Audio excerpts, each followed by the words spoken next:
What happens when the man who owns 13 busy cafes puts on an apron and works the counter unnoticed? Trent O'Malley leaned back in his office chair, staring at the complaint reports spread across his desk. Broken espresso machines, long lines, a few complaints about rude service. Nothing screamed disaster, but something felt off. His cafes had been running smooth for years, but now the numbers were slipping. Not bad enough to panic, just enough to bother him. He bought the chain 8 years ago from a retiring couple. It was small then, only 3 locations. Now it had 13 across the state. He hadn't met most of the newer staff. The company had grown fast, and he trusted his district manager, Kyle, to oversee hiring and day-to-day operations. Trent wasn't a flashy CEO. He didn't post on social media. Most of the younger staff probably didn't even know what he looked like. He tapped the armrest. I need to see it for myself. The next morning, Trent showed up at the busiest location on the east side, disguised as a new trainee named Tom. He wore thick glasses, a buzz-cut wig, and a fake mustache. His usual trim beard was gone. The cafe had gone through 3 managers in 2 years, and customer reviews were all over the place. Inside, the place was humming line out the door, music low, machines steaming. "Tom, right?" a short, sharp-voiced woman asked as he stepped in. "I'm Dana, the manager. Let's get you set up. We're short today, so just follow Wesley and don't screw anything up." Dana didn't look up from the tablet in her hands. She pointed toward the counter where a tall, tired-looking guy in his 20s was taking orders. "Wes, this is the new guy." Wesley barely glanced over. "You ever work a register?" Trent gave a sheepish shrug. "Not really." "Cool. "Just watch me, then I'll switch you in." The morning rush hit hard. Wesley moved fast, memorizing orders, making drinks, cleaning spills without missing a beat. Trent was impressed. The guy didn't complain once, even when a customer spilled a whole iced latte on the counter. By 10, Wesley had been going nonstop for 3 hours. Dana had stepped out back to smoke, leaving 2 other workers scrambling to pick up the slack. One was a teenage girl named Daisy, no older than 17, who looked like she hadn't slept. Trent noticed she kept rubbing her shoulder between orders.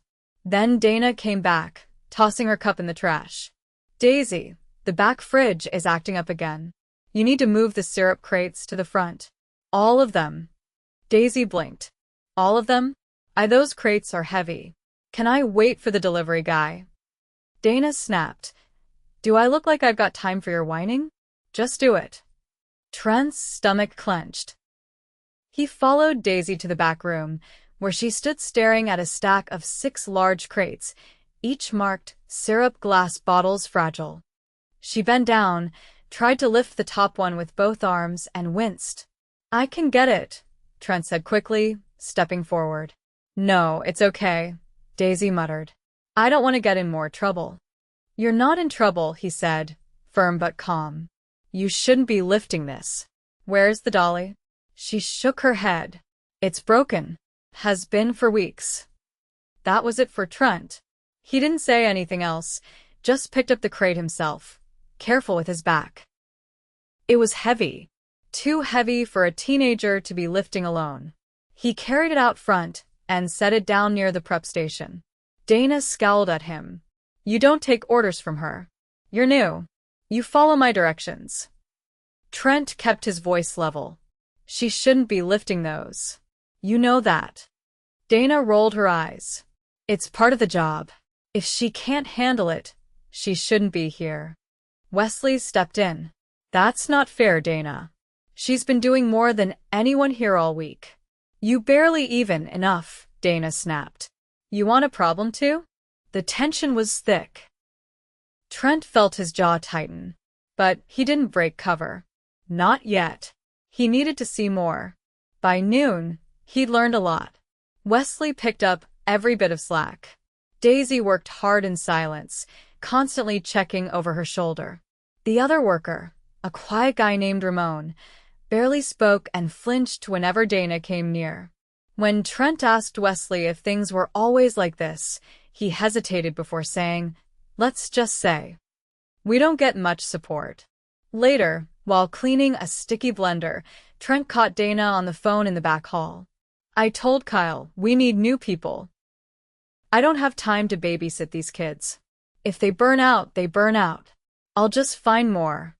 Trent froze. That was his district manager she was talking to. Kyle. The one who was supposed to be making sure this place ran well. He stepped out quietly and returned to the counter, his mind racing. There was too much wrong here to let it go. But he needed to see what Kyle knew and how deep this went. Tomorrow, he'd come back again. Only this time, he'd be ready to push. The next morning, Trent arrived early 30 minutes before opening. The air was still cool, the sky barely lit. He stood outside the cafe with a paper bag of breakfast sandwiches he'd picked up down the street. When Wesley showed up, rubbing sleep from his eyes, Trent handed him one without a word. Wes blinked, surprised. "You brought food?" Trent nodded. "Figured we'd both appreciate something warm before the chaos starts." Wes chuckled softly and leaned against the brick wall. "You're not like most new hires." "I've worked in a few kitchens," Trent replied, keeping his voice low. "Fast-paced work always starts better with food in your stomach." Wes nodded, taking a bite. "Yeah, well, don't let Dana hear that. She hates anyone eating on the clock." He glanced at the door, then back at Trent. "You coming back today voluntarily? That's bold. I don't like quitting after one shift." Wes tilted his head, studying him for a second. "You've got the look of someone who's not just here to clock hours." Before Trent could respond, keys jingled at the door. Dana stepped in without greeting them, phone already at her ear, muttering about a delivery delay. She barely glanced their way before unlocking, flipping lights, and disappearing into the back. As opening time neared, Daisy arrived, her sweatshirt sleeves pulled down over her hands. She gave Wesley a faint wave and nodded at Trent. Her eyes were red-rimmed, but she didn't say anything. The first hour passed in a blur of cappuccinos and bagel orders. Trent took over the register while Wesley handled drinks. Dana remained mostly in the office, occasionally emerging to bark corrections without offering help. At one point, a woman in her 60s with a walker struggled to move a chair near the window. Daisy noticed and moved to help, but Dana's voice cut across the room. "No time for that, Daisy. You're not front of house." Daisy hesitated, then looked at the woman, torn. Trent stepped out from behind the counter, moved quickly to the woman, and adjusted the chair. "Thanks, young man," she smiled. "You're the only one who's noticed." Trent nodded. "Everyone deserves a seat they can reach." Dana reappeared behind him. "That's not your job, Tom. We can't be everywhere at once." Trent turned to face her, voice calm. "If we're not helping people, what are we doing?" Dana didn't answer. She just turned and walked off.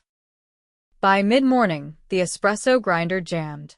Wesley opened the top, trying to fix it with a spoon and a rag. Dana watched from the hallway. "We need a tech to look at that," Wesley muttered. "It's been acting up for weeks."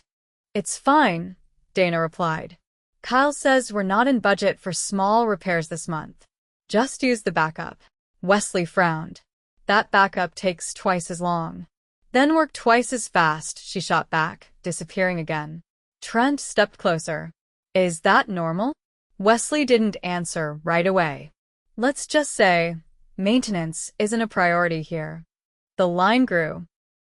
Trent saw the stress build in Daisy's posture as she tried to restock cups while taking mobile orders. She dropped a sleeve of lids, and they scattered across the floor. Dana's voice rang out instantly. "Pick those up now. You're making us look sloppy." Daisy crouched quickly, her hands shaking. Trent moved to help her, but she waved him off. "I've got it," she whispered. A few minutes later, a tall man in a button-down shirt entered mid-30s, neatly groomed, clipboard in hand. He walked straight to Dana and greeted her with a smirk in his voice. "Morning. "Just doing a spot check." Kyle." Trent kept his head down, pretending to wipe the counter. Dana smiled for the first time all day. Everything's smooth. We're a little short-staffed, but I've got it managed. Kyle scanned the room. Where's your lead? Wesley's on bar. Our new guy's helping on register. Daisy and Ramon are in the back. Any issues? Dana shook her head. Nothing worth flagging. I've kept them moving. Kyle nodded. Good. I'll log it as stable. Before he could turn, Trent stepped forward. Excuse me, he said, voice steady. I've got a question about those syrup crates in the back. They're pretty heavy. Is there a reason we don't have a working dolly? Kyle blinked, surprised. You're new, right? Second day. Trent nodded. Just seemed unsafe. Dana jumped in. He's still learning the ropes. I told him we're getting one replaced next week. Kyle shrugged. If it's a safety issue, log it in the report binder. He turned back to Dana. You've got it under control. Trent didn't say more. Kyle left a few minutes later, clipboard untouched.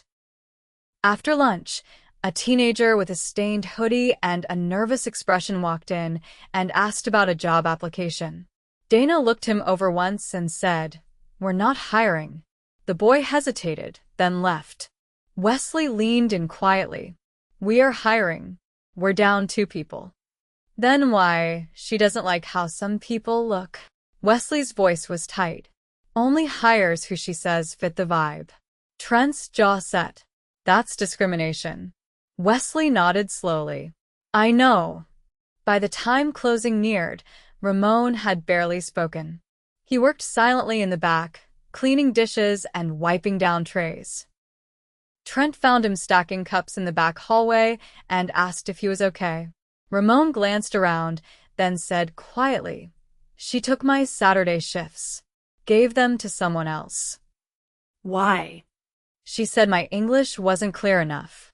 Trent's chest tightened. How long have you worked here? Almost a year. Ramon's voice cracked slightly. I need the shifts.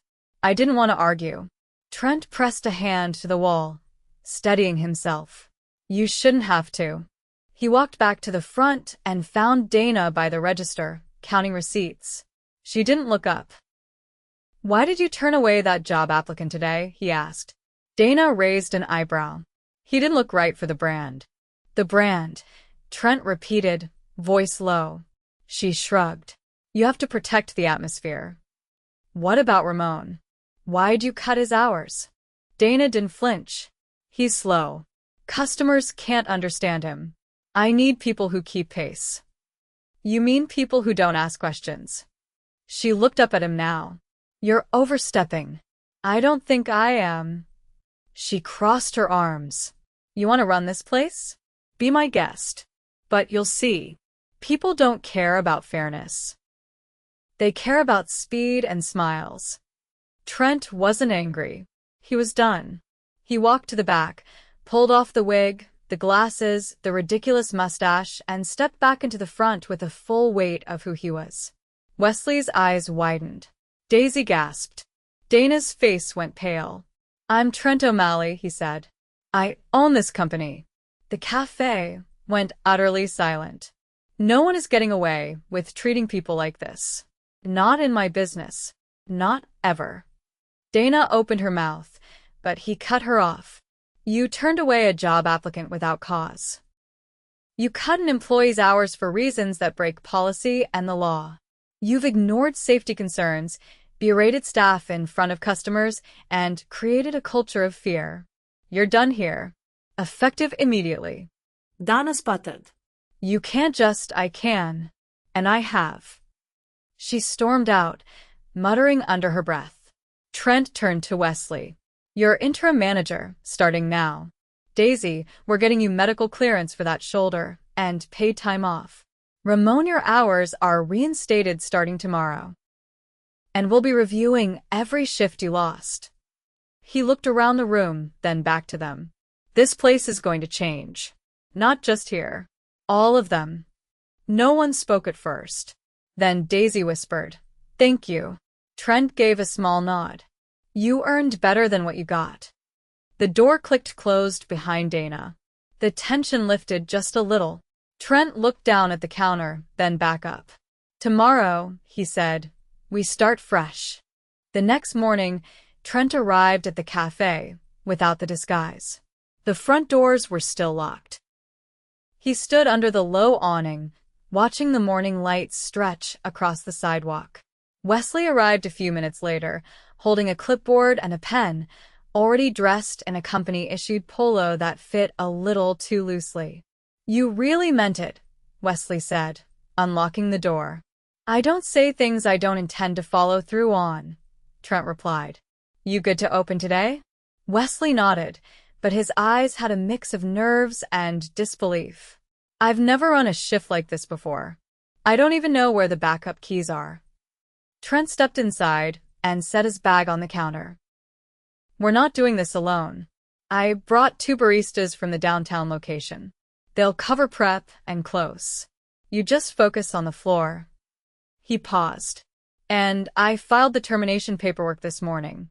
Dana won't be back." Wesley didn't say anything at first, then quietly said, "That's going to change everything here." By the time Daisy and Ramon arrived, the cafe already had a different rhythm. Trent had pulled tables slightly farther apart to open the walkways. The shared tablet was moved out of the back office and placed near the bar where employees could actually access it.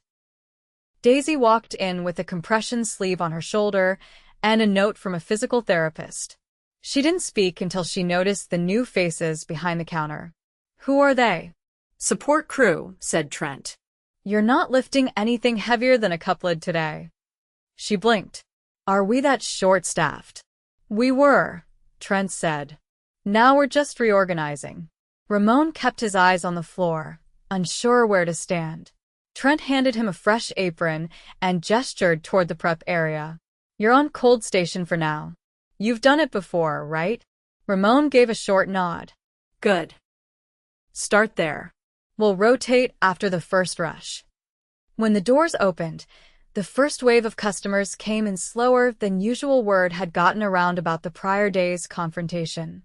One woman leaned across the counter and whispered to Wesley, "She's really gone?" Wesley gave a nod, and she smiled. "Good. That girl back there didn't deserve how she talked to her." The team moved in a rhythm that wasn't perfect but was open and flexible. Mistakes happened. A drink was made with whole milk instead of oat, and the card reader glitched twice, but no one was snapped at, no one was blamed. They solved it, fixed it, moved on. Around mid-morning, Kyle walked in. He didn't look surprised to see Trent at the register. He looked annoyed. "Can we talk?" he asked, tilting his head toward the hallway. Trent nodded and followed him into the back corridor, away from earshot. "You fired Dana without discussing it with me first," Kyle said. "She broke multiple policies," Trent replied. "And she did it more than once. You could have run it through me, at least given her a warning. She had plenty of time to correct course. She didn't." Kyle folded his arms. "You're undermining the structure we've built. If you start removing managers without checking in, you're going to make people nervous." Trent stepped closer. "Kyle, I've had complaints from 4 locations this quarter. All with the same patterns: equipment left broken, new hires quitting within a week, and staff being told to ignore safety protocols. You've been overseeing those locations. You didn't escalate any of it." Kyle's tone hardened. "You think you know better because you spent 2 days behind a counter?" "No," Trent said. "I know better because I listened." "Something you've stopped doing." Kyle tried again. "Look, maybe I missed a few things, but I've kept the numbers steady. You can't argue with that." "I'm not here to argue. I'm here to clean house." Kyle straightened. "You're letting emotions get in the way of operations." "I'm letting leadership back into the way we run this place," Trent said firmly. "You're done, Kyle. HR will call you before noon." Kyle's face didn't shift. He turned on his heel and walked out. Trent returned to the floor and found Wesley giving Daisy a rundown on the new POS update. The support baristas were handling drinks like they'd been there for weeks. For the first time, things didn't feel strained. Just steady. After the lunch rush, Trent sat with Daisy in the back corner, giving her 5 minutes off the floor. You okay? He asked. She glanced at her shoulder. Yeah. It's still stiff, but better. Good, he said. I saw your schedule from last week. You were here 6 days straight. She nodded. I didn't want to lose hours. You won't. I'm putting in a minimum hour guarantee for part-timers. If you're scheduled, you'll get the full block unless you ask otherwise. She looked at him, unsure. Why? Because no one should have to overwork themselves just to stay on the roster. She bit the inside of her cheek. I didn't think anyone noticed. I didn't, Trent said. That was the problem. Later that afternoon, a new applicant arrived. A young man with a short afro, clean jeans, and a folder tucked under his arm. He looked around nervously before approaching the counter. I was told to come by today about a barista opening. Trent stepped forward before anyone else could answer. Come on back, he said. We'll talk now. They sat at the small table near the dry storage. The young man introduced himself as Malik. He'd worked at a different chain for a year but left when the manager started cutting his hours after he asked about promotion opportunities. I'm not looking for anything fancy, Malik said. Just a spot where I'm not treated like I'm temporary. Trent nodded. We're not hiring for temporary. We're hiring for good. Malik hesitated. Is it true the manager here got fired yesterday? Yes, Trent said plainly. Because she turned people away for the wrong reasons. Malik raised an eyebrow. So I've got a shot? You've got more than that. You've got an interview. They shook hands, and Malik left with a tentative smile. By evening, Trent sat at the corner table, watching the team close. Ramon was rinsing pitchers, Wesley was logging the final drawer count, and Daisy was wiping down the front display. No one looked rushed. No one looked scared. Wesley approached and set the logbook down in front of him. We're short 3 cases of almond milk, he said. Inventory must be off. I'll order more tonight, Trent replied. We'll fix the tracking next week. Wesley hesitated. You really going to check every store like this? One at a time, said Trent. But yeah. You think they're all this bad? I think they're all worth finding out. Wesley stood for a second, then asked, So, do I keep doing this? Until we find a permanent manager, Trent said. Unless you want the job. Wesley looked down. I've never managed before. You've already been doing it. He didn't answer, but he didn't walk away either. Outside, the last of the customers left. The lights dimmed. For the first time in months, the cafe didn't feel heavy. It felt like a place people came to work, not survive. Trent stood and walked to the door, locking it behind him. Tomorrow, they'd do it again. And this time the right way. 2 weeks later, the cafe opened with a different atmosphere. The air felt lighter, but the work was still the same, orders piling in, milk steaming, lids rattling in a rushed drawer, and shoes squeaking across tile. The difference now was in how people moved. They weren't rushing out of fear, they were working in sync. Trent arrived just before morning rush, this time without a clipboard or disguise. He stood near the back of the cafe, out of the way, watching the team handle the early crowd. Wesley stood behind the bar, checking the syrup levels while training Malik, who had started the week before. Daisy was on the register, her shoulder supported with a flexible brace, and Ramon prepped sandwiches at the cold station. When a group of college students fumbled with their orders, Daisy stayed patient, explaining the drink options clearly. No one hovered behind her. No one barked at her to go faster. She moved steadily, confidently. Ramon, 1 more Capri's on multi-grain, Wesley called. Already in the oven, Ramon answered without looking up. Trent stepped forward, careful not to interrupt the flow. Wesley, he said once there was a lull. You free for 5 minutes? Wesley glanced at the bar, then nodded. Malik, you good to hold things down? Malik gave a quick thumbs up. They stepped into the back hallway. The walls still needed fresh paint, but for now they were clean. I spoke to corporate this morning, Trent said. They approved the new training program.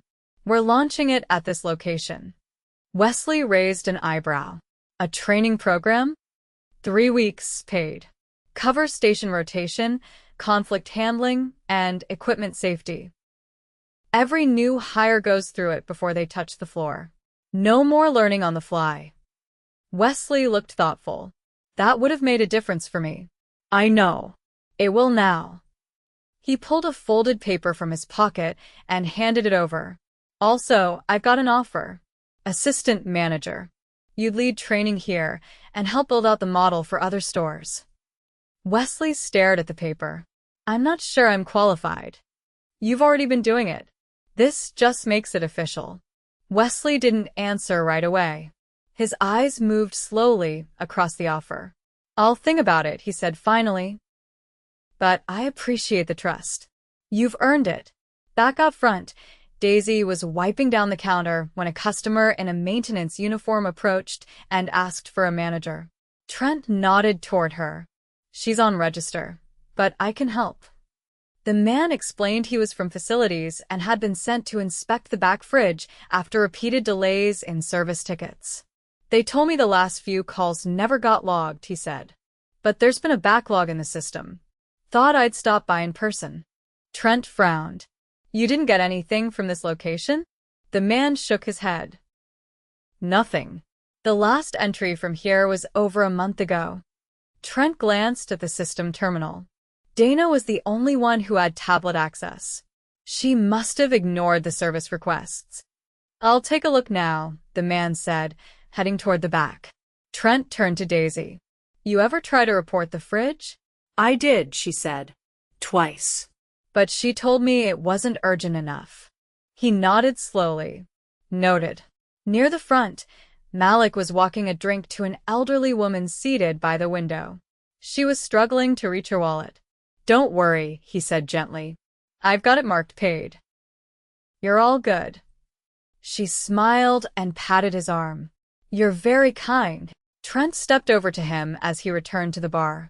You handled that well, he said. Malik gave a small shrug.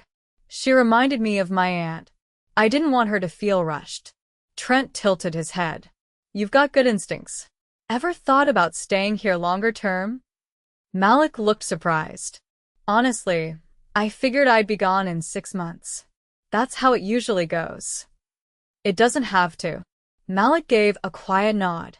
The fridge repair took most of the afternoon. The tech confirmed the compressor had been running half capacity for weeks and probably worsened due to lack of maintenance. You're lucky it didn't fail completely, he said. Trent thanked him, made a note for reimbursement, and called facilities again to ensure every unresolved ticket from the last month was pulled and relogged. Later that day, a woman in a formal blazer entered the cafe. She approached Daisy, asked for the manager, then introduced herself as a regional auditor. I'm here to run a follow-up compliance check, she said. Last month, there were discrepancies in the training logs and safety procedures. Trent stepped forward. We've corrected all of it. I can walk you through the updates. The audit took nearly 40 minutes. Trent pulled the new training outlines, demoed the revised cleaning schedules, and showed the updated staff login system that now tracked any missed maintenance entries. The auditor flipped through the binder, then looked up. This is organized, she said. If every store ran the system, we'd have fewer issues. We're working toward that. She paused. I reviewed some of the exit reports from your former manager. Several employees filed anonymous complaints, none of which were escalated. I've read them, Trent said. And I've taken action. She nodded once, then closed the binder. Keep the momentum. I'll submit a clean report. That evening, with the sun low and the cafe nearly empty, Trent sat at the table near the window. Ramon was mopping the back corner while Daisy restocked the milk fridge. Wesley walked over and set the signed offer letter on the table. I'm in, he said. Trent smiled. You won't regret it. I know, Wesley said, but I might need help figuring out what not to do. Then we'll figure it out together. He stood and looked around. The cafe had taken real steps forward, but there was still more to do. He knew that. This wasn't a movie ending, it was a leadership beginning. One that had to be earned every day. The bell above the entrance jingled. A young woman stepped in, holding a resume and looking unsure. Daisy walked over without hesitation and greeted her with warmth. "Hi," she said. "Looking to apply?" "Let me grab our new hiring packet." Trent watched from across the room as Daisy led her to the back table and offered her a seat. It was working. Not because of policies or speeches, but because people finally had space to care. And this time, no one would be lifting the weight alone.